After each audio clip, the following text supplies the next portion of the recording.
யாழ்ப்பாணம் பல நூறு ஆண்டுகால வரலாற்றையும் பல்வேறு பண்பாட்டு படையெடுப்புகளையும் தன் நெஞ்சில் சுமந்து நிற்கும் ஒரு வரலாற்று பூமி. இந்த யாழ்ப்பாண மண்ணின் வீரத்திற்கும் கால மாற்றங்களுக்கும் ஒரு மௌன சாட்சியாக கடலலைகளின் தாலாட்டோடு கம்பீரமாக நிமிர்ந்து நிற்கின்றது யாழ்ப்பாணக் கோட்டை.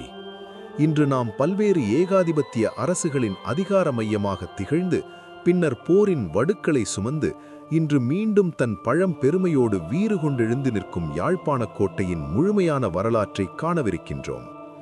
வரலாற்றின் பக்கங்களை புரட்டினால் இந்த கோட்டையின் தோற்றம் 17ஆம் நூற்றாண்டின் ஆரம்பத்திற்கு நம்மை அழைத்துச் செல்கின்றது.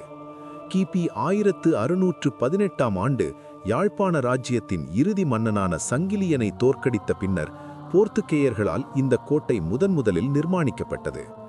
பிலிப் டி ஒலிவேரா என்ற போர்த்துகேய தளபதியின் வழிகாட்டலில் உள்ளூர் மக்களின் கிளர்ச்சிகளை ஒடுக்குவதற்காகவும் தமது வர்த்தகம் மற்றும் நிர்வாக வசதிக்காகவும் ஒரு சிறிய சதுர வடிவிலான கோட்டையாக இது ஆரம்பத்தில் கட்டியெழுப்பப்பட்டது.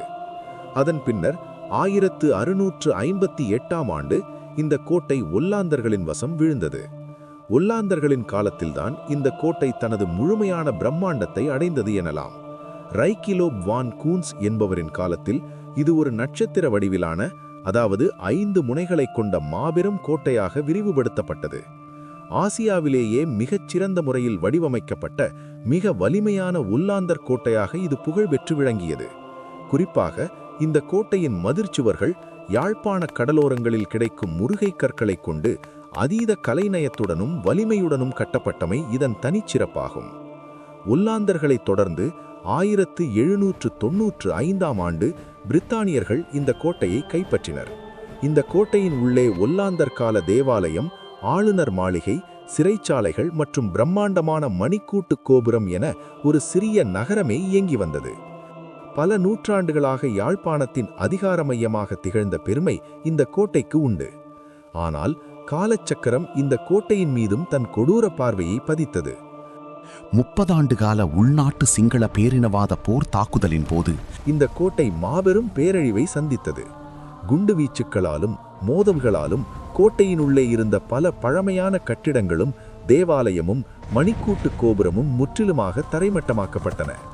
பல நூற்றாண்டுகளாக பாதுகாக்கப்பட்ட வரலாற்றுச் சுவடுகள் அனைத்தும் போரின் கோரப்பிடியில் சிக்கி சிதைந்து போயின. இருப்பினும் யாழ்ப்பாண தமிழர்களின் நெஞ்சுறுதியைப் போலவே இந்த கோட்டையும் முற்றிலுமாக அழிந்துவிடவில்லை. போர் ஓய்ந்த பின்னர் நெதர்லாந்து அரசாங்கத்தின் கூட்டு முயற்சியால் இந்த கோட்டை மீண்டும் சிறப்பான முறையில் புனரமைக்கப்பட்டது. இன்று தனது பழைய கம்பீரத்தின் எஞ்சிய சுவடுகளோடு யாழ்ப்பாண கடல் நீரேரியின் அழகை ரசித்தபடி சுற்றுலா பயணிகளை கவரும் ஒரு முக்கிய வரலாற்றுச் சின்னமாக காட்சியளிக்கின்றது. உடைந்த செங்கற்களும் சிதைந்த சுவர்களும் இன்றளவும் கடந்து போன காலத்தின் கதைகளை நம் காதுகளில் கிசுகிசுத்துக் கொண்டே இருக்கின்றன. யாழ்ப்பாணக் கோட்டை என்பது வெறும் கற்களால் எழுப்பப்பட்ட ஒரு தடுப்புச் சுவர் அல்ல. அது காலத்தின் ஓட்டத்தை, அதிகாரத்தின் வீழ்ச்சியை மற்றும் மனிதகுலத்தின் மீண்டெழும் வல்லமையை பறைசாற்றும் ஒரு வரலாற்று பாடம்.